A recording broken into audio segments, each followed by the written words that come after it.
ഞാൻ വിചാരിച്ച ആന്റി എന്നെ കണ്ടപ്പോ അകത്തേറി ഒളിക്കാൻ പോയതാണെന്നാ. നിന്നെ കണ്ടിട്ട് ഞാൻ എന്തിനാ ഒളിക്കുന്നത്? അത് പൂച്ചയെ കണ്ടിട്ട് പുലി ഒളിക്കുന്ന പോലെ ആയി പോകൂല്ലോ മുരുക. അപ്പോ ആന്റി ഒരു പുലിയാണല്ലേ? എന്താടാ നിനക്ക് സംശയമുണ്ടോ? ഏയ്, ഇത്ര ഉയർന്ന ലെവലിൽ ചിന്തിക്കുന്ന ആന്റിക്ക് എനിക്ക് തരാനുള്ള ആ 75,000 രൂപയ്ക്ക് തന്നൂടെ? എടാ ഇങ്ങോട്ട് വാടാ. ഇവിടെ നിക്ക്. ഇതും ചോദിച്ച് ഇങ്ങോട്ട് വരരുതെന്ന് ഞാൻ പറഞ്ഞിട്ടില്ലേ നിന്നോട്? 1.25 ലക്ഷം രൂപ ഞാൻ ഹർഷയുടെ കയ്യിൽ നിന്ന് നിനക്ക് വാങ്ങി തന്നിട്ടില്ലേ? തൽക്കാലം അതുകൊണ്ട് തൃപ്തിപ്പെട്ടോളാന്ന് നീയും പറഞ്ഞതല്ലേ? തൽക്കാലം തൃപ്തിപ്പെട്ടല്ലോ. ഇപ്പോ അത് കഴിഞ്ഞിട്ട് ദിവസം എത്രയായി? എനിക്ക് അത്യാവശ്യമായിട്ട് ഒരു 25,000 രൂപയെങ്കിലും ആന്റി തരണം. ബാക്കി കാശ് ചോദിച്ച് ഞാൻ ഒരിക്കലും വരില്ല. 25,000 രൂപ പോയിട്ട് 250 രൂപ പോലും എന്റെ കയ്യിലെടുക്കാനില്ല. നീ വന്ന വഴി വേഗം പോകാൻ നോക്ക്. എനിക്ക് വേറെ ജോലിയുണ്ട്. അതെ ആന്റി ഒന്ന് നിന്നേ. ഞാൻ ഒരു കാര്യം പറയട്ടെ. എന്ത്? നമ്മുടെ അനന്തമാഷില്ലേ, ആന്റി കൊട്ടേഷൻ തന്നിട്ട് ഞാൻ ബാഗ് അടിച്ചു മാറ്റി അനന്തമാഷ്. അയക്കെന്തു പറ്റി? ചത്തോ? ഏയ്, അയാളെങ്ങാനും ബാഗ് തട്ടിപ്പറിച്ച കേസില് കേസ് കൊടുത്താലോ എന്ന് കരുതി ഞാൻ തുരുത്തില് ഒളിച്ചു കഴിയായിരുന്നു. അവിടെ ഒരു സംഭവം ഉണ്ടായി. എന്ത് സംഭവം?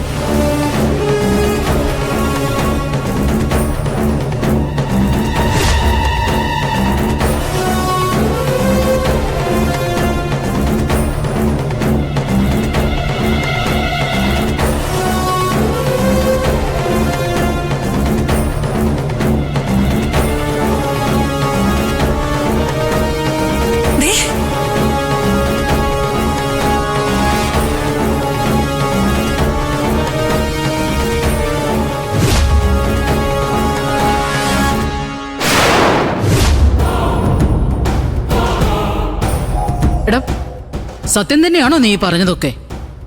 ഞാനെന്തിനാ കള്ളം പറയുന്നേ? ആന്റിക്ക് ഇതിനെ കുറിച്ചൊന്നും അറിയില്ലായിരുന്നു. ആ പെണ്ണിനെന്തോ ചുറ്റിക്കളിയൊക്കെ ഉണ്ടെന്ന് എനിക്കറിയായിരുന്നു. പക്ഷെ ഇത്രയും പ്രതീക്ഷിച്ചില്ല. അല്ല, അവനും അവളും കല്യാണം കഴിച്ച് തുരുത്തി തന്നെ താമസിക്കുകയാണോ? കല്യാണം കഴിച്ചു എന്നൊന്നും ഉറപ്പിച്ച് പറയാൻ പറ്റില്ല. താലി കെട്ടിയില്ലല്ലോ, മാലയിട്ടതിന് തെളിവുമില്ല. അമ്പലത്തിലെ രജിസ്റ്ററിൽ ഒപ്പിടാൻ പോലും പറ്റാതെ അവിടുന്ന് ഓടേണ്ടി വന്നില്ല ആന്റി. അതുകൊണ്ട് നാളെ തന്നെ അവനെ കൊണ്ട് അവളുടെ കഴുത്തി താലി കെട്ടിക്കണം. ഇല്ലെങ്കിൽ അവളുടെ ബന്ധുക്കൾ വന്ന് അവളെ പിടിച്ചുകൊണ്ടുപോകാൻ സാധ്യതയുണ്ട്.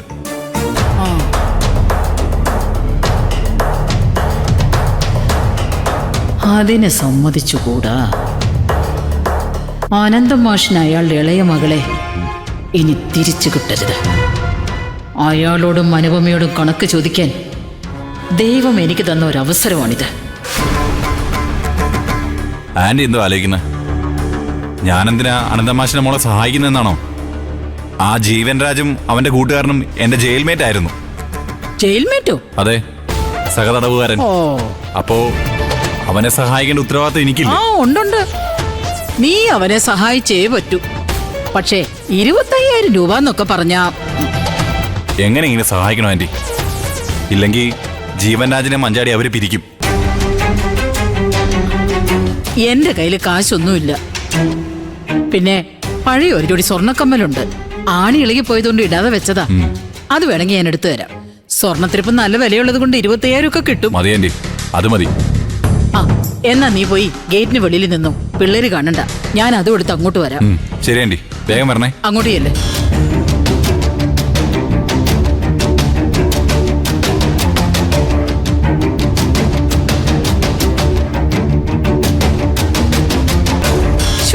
അങ്ങോട്ട് പോയി നിക്കടാ.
മുരുക, ഉം.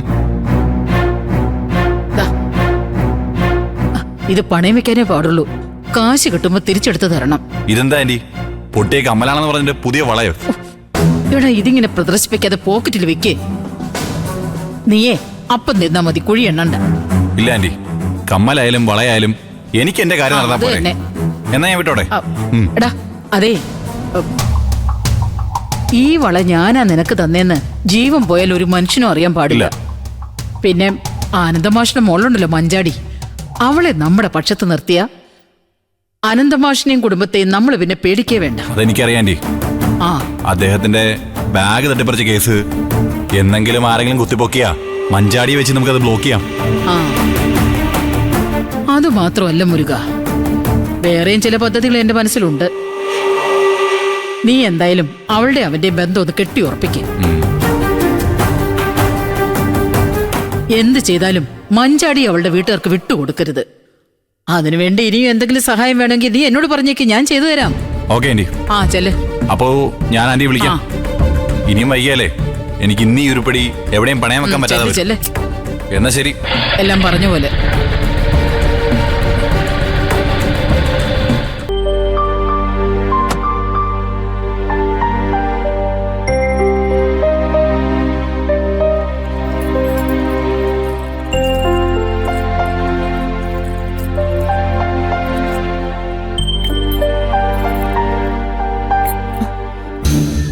ദൈവമേ,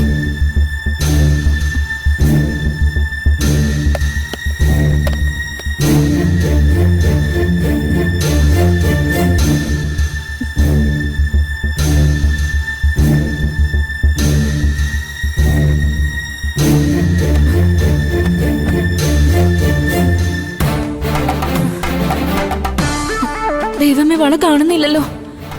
ഞാനിവിടെ ഊരി വെച്ചതാണല്ലോ.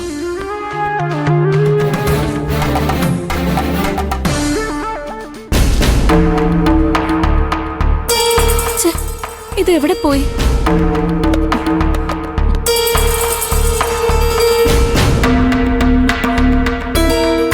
ഇനി മുറിയിൽ ആരെങ്കിലും കേറിയോ?